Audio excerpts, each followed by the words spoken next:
হরিদ্বার একটা প্রাচীন শহর। এই জঙ্গলে একটা বড় ইতিহাস আছে। শিব মন্দিরে ঢুকলে বর্গীরা কিন্তু আক্রমণ করতো না। তৃণমূল এমন একটা রাজনৈতিক দল, এই মন্দিরের ভেতরের মায়ের মূর্তির মাথা কেটে নেয়। মানুষ তো করে কথা, তৃণমূল বর্গীদের থেকেও খারাপ। আমাকে হত্যার মুখে ফেলে দিয়েছিল গুলি করে। জঙ্গলের বৈশিষ্ট্যকে এই জঙ্গল রাজারা হত্যা করেছে। যেদিন থেকে বুঝতে পেরেছি পশ্চিম বাংলায় আর কোনো মানুষ চাকরি করতে পাবে না, সেই দিন থেকে আমি একটা ছোট্ট গুমটি চালাই। মানুষের মনের যে পরিবর্তন, তৃণমূল আর এই পশ্চিম বাংলায় থাকছে না।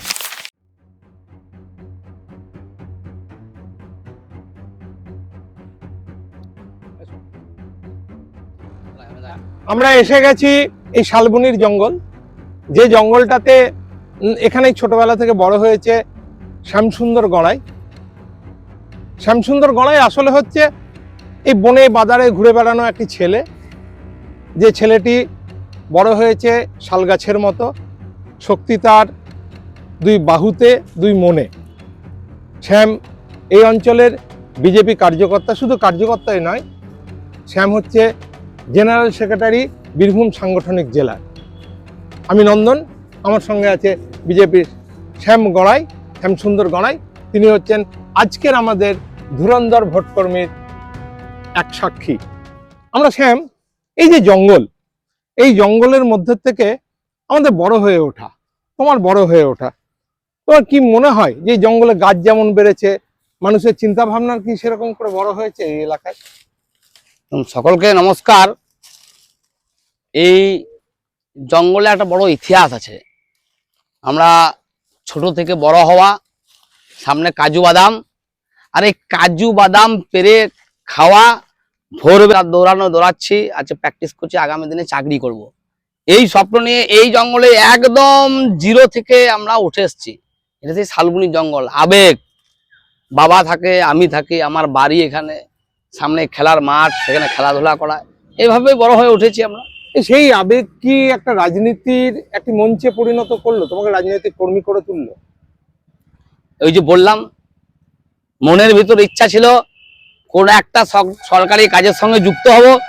1600 মিটার এখনো অনেকদেরকে দেখা হয় যারা আমরা একসঙ্গে এই মাঠেই 1600 মিটার মেপে দৌড়াদৌড়ি করতাম। অনেকজন আছেন এখনো বেঁচে, চাকরি পায়নি, এখনো অনেকজন মারা গিয়েছেন।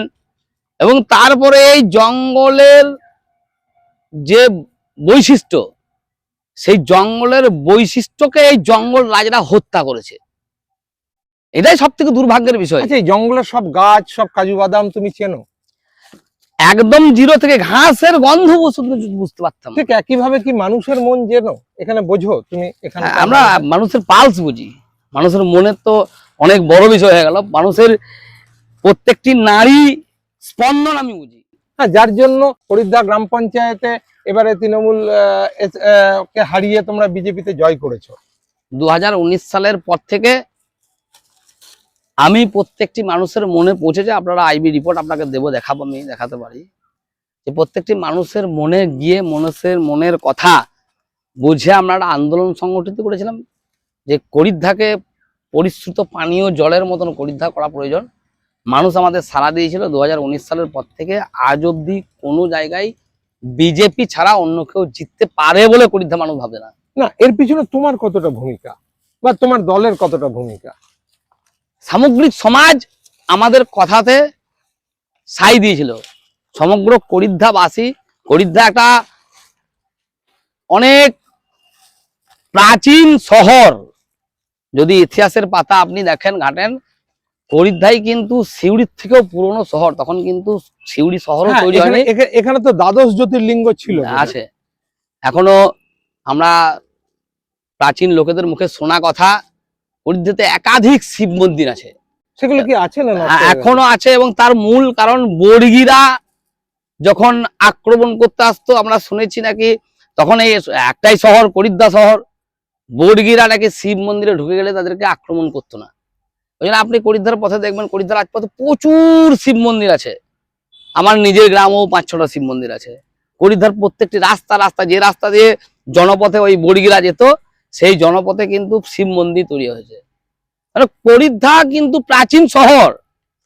আর সেই প্রাচীন শহরে কি প্রয়োজন, মানুষের কি আশা, মানুষের কি আকাঙ্ক্ষা, মানুষ কিভাবে করিদ্ধাকে করিদ্ধার মতো দেখতে চাই, তো মানুষ তো সাড়া দেবেই আমাদের কথায়। তোমরা কি তৃণমূলের যে আশা বা এখানে যে দখল পাওয়া, সেটাকে কি বর্গীয় আক্রমণ মনে করছো? মানে বর্গীদের সঙ্গে তুলনা করা যায়? তৃণমূল বর্গীদের থেকেও খারাপ। বর্গীরা, আমার মনে হয় বর্গীদের আক্রমণ যা শোনা কথা, শিব মন্দিরে ঢুকলে বর্গীরা কিন্তু আক্রমণ করতো না। তৃণমূল এমন একটা রাজনৈতিক দল, ওই মন্দিরের ভেতরের মায়ের মূর্তির মাথা কেটে নেয়, মানুষ তো দূরের কথা। এই বর্গী তো অনেক ভালো জিনিস, বর্গীদের আক্রমণ যে দেখেছিলাম, বর্গীরা অনেক ভালো ছিলেন, অনেক মহান ছিলেন, তৃণমূলের থেকে অনেক মহান ছিলেন। তৃণমূলের শেষ বলে এখন এই মুহূর্তে কিছু নেই, সমুদ্রের জলের মতো সন্ত্রাস তৃণমূলের। তো এবারের ভোটে তো তোমাদের জীবন মরণ একরকম লড়াই হচ্ছে, যেটা হচ্ছে যে তোমাদের প্রার্থী হয়েছে জগন্নাথ চট্টোপাধ্যায় এবং অন্যদিকে উজ্জ্বল চট্টোপাধ্যায়। এই দুই চট্টোপাধ্যায়ের লড়াই। কোনবার ভোটে জীবন মরণ ছিল না? তৃণমূল 2011 সালে সরকার গঠন করার 2 বছরের মধ্যে প্রতিনিয়ত, তৃণমূলের সরকার আসা থেকেই বলা যেতে পারে, পার্ক স্ট্রিট থেকে শুরু করে আমাকেও এই করিদ্ধা অঞ্চলে মানুষের রায় দানের, যেটা মানুষের নৈতিক অধিকার, সেই রায় দান যেন করতে পারে সেই আওয়াজ তুলতে, যে আমাকেও হত্যার মুখে ফেলে দিয়েছিল, গুলি করেছে, মরে যাওয়ার মতো ছিল। পরম করুণাময় ঈশ্বরের প্রভু শ্রী রামচন্দ্রের সেই দিন আশীর্বাদ ছিল। সেই চিহ্ন আছে না, হাতটা আমার অকেজ, হাতটা মমতা ব্যানার্জি আর অনুব্রত মণ্ডলকে আমি উৎসর্গ করে দিয়েছি। পাপ কারোর বাপকে ছাড়ে না। আমাকে হত্যা করে, আমাকে চক্রান্ত করার চেষ্টা করেছিল। কেষ্টমণ্ডল নিজে এসে আমার নামে এফআইআর করেছিল, প্রভুর আশীর্বাদে নিজেও নিজে রক্ষা হতে পারেনি। তবু বিজেপি ছাড়োনি কেন? কি লোভ তোমার বা কি আশা?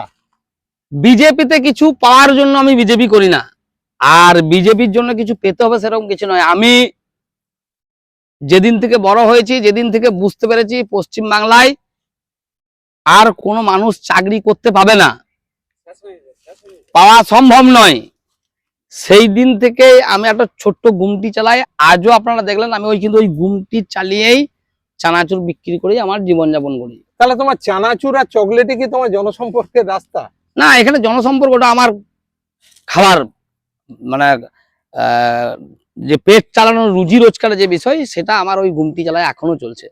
বিজেপি শুধু কিছু পাওয়ার জন্য বিজেপি করে না, মানুষ বিজেপি করে সমাজ বাঁচানোর লক্ষ্যে। তুমি কত ছোট থেকে বিজেপি করছো? 1992 সালে আমার কাকু, ছোট কাকু, তৎকালীন রাজ্য সভাপতি স্বর্গীয় শ্রী তপন শিকদারের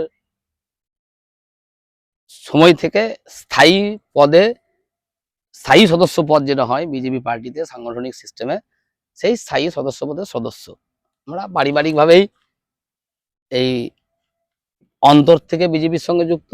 পরবর্তী সময়ে আমি রাষ্ট্রীয় যখন আমি একটু বড় হয়, রাষ্ট্রীয় স্বয়ংসেবক সংঘের স্বয়ংসেবক হিসাবে বিভিন্ন জায়গায় কাজ করি, এবং পরবর্তী সময় হিন্দু জাগরণ মঞ্চের জেলার সভাপতি, খণ্ড কার্যবাহক, বিভিন্ন রকম দায়িত্ব পালন করেছি। আচ্ছা, তুমি যখন বেরো প্রচারে বা লোকের সঙ্গে জনসম্পর্কে, তোমার দোকান কে চালায়? দোকান মা একটু আধটু বসে, কিন্তু না চালার মতোই। এই 2 মাস যেহেতু পশ্চিমবাংলাকে বাঁচানোর উদ্দেশ্যে আমরা লড়াইয়ে নেমেছি, পশ্চিমবঙ্গবাসীকে সুরক্ষিত রাখার জন্য আমরা লড়াইয়ে নেমেছি, এবং একটা সমাজ, সেই হিন্দু সমাজকে রক্ষা করার জন্য লড়াইয়ে নেমেছি। এখানে আমাদের কাছে ওই আমার কি চললো বা কি পেলাম কি খেলাম এরকম বিষয় নয়। নেতাজি সুভাষচন্দ্র বসুও সেদিন ভাবেননি যে দেশ রক্ষা লড়াইয়ে নামতে গিয়ে আমি বেঁচে থাকবো কি থাকবো না। বিনয় বাদল দীনেশজি, ক্ষুদিরাম বসু, এরা কেউ কিন্তু সেদিন ভাবেনি। সেদিন দেশের রক্ষার স্বার্থে সকলেই কিন্তু সমস্ত কিছু, বাড়ি ঘর, মা বাবা ছেলে, সমস্ত কিছু ছেড়ে দিয়ে কিন্তু দেশ সেবার কাজে লেগেছে। এবং আমি আমার নিজেকে ধন্য মনে করছি যে ভারতীয় জনতা পার্টির মতন একটা দল, সেই দল, যে দল দেশ সেবার কাজ করে, সেই দলে আমি নিজের একটা সৈনিক হিসেবে কাজ করতে পারার যে সুযোগ পেয়েছি এবং কাজ করতে পারছি, তার জন্য প্রভুর কাছে আমার অনেক অনেক অনেক প্রণাম। না, তাহলে তোমরা এবারে যদি পরিবর্তন না হয় বা এবারে যদি তোমরা হেরে যাও, তোমার কি এখনো লড়াই করে যাবে? প্রথম কথা হলো পরিবর্তন হয়ে গেছে, মানুষের মনের যে পরিবর্তন, তৃণমূল আর এই পশ্চিম বাংলায় থাকছে না।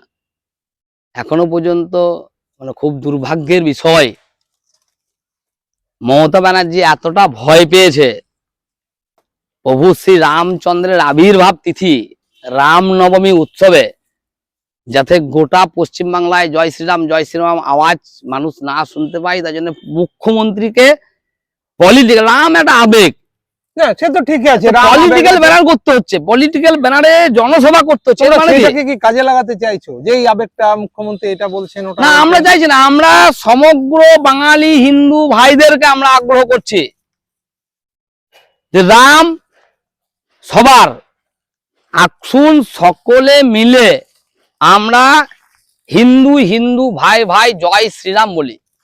কেউ যদি আসতে না পারে তার ফল্ট, আমরা আগ্রহ করছি। না আপনাদের শুধু হিন্দু কেন, তোমরা তো রাষ্ট্রবাদী মুসলমানের কথা বলছো। রাষ্ট্রবাদী মুসলমানদের নিজস্ব যে আদর্শ আছে, রাষ্ট্রবাদী মুসলমানরা আসলে আমরা তাকে স্বাগত জানাচ্ছি।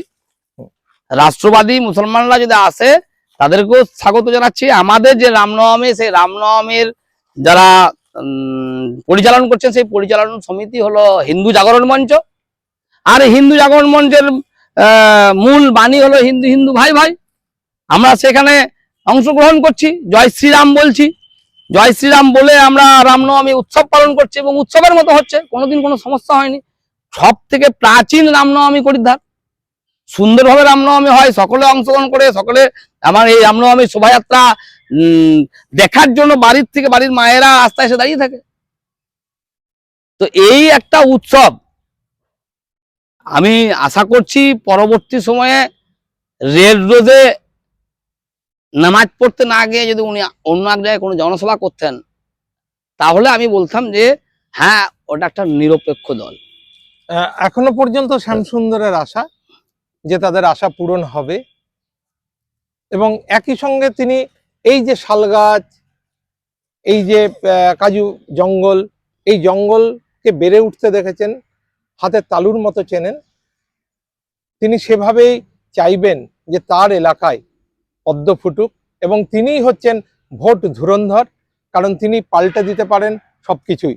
পাকিস্তানে গিয়ে যেমন হামজা দেশের হয়ে রাষ্ট্রবাদিতার কথা ভেবে সবকিছু পাল্টে দিয়েছিলেন, আমাদের শ্যামসুন্দর গড়াই তেমনি পাল্টে দেওয়ার একটা স্বপ্ন দেখছেন, সেই নিয়ে লড়াই করছেন, এবং সবকিছু বাজি রেখে, জীবনকে বাজি রেখে, সংসারকে বাজি রেখে, ছেলেকে হারিয়ে তিনি এখনো লড়ে চলেছেন রাষ্ট্রীয়তার জন্য, জাতীয়তাবাদের জন্য।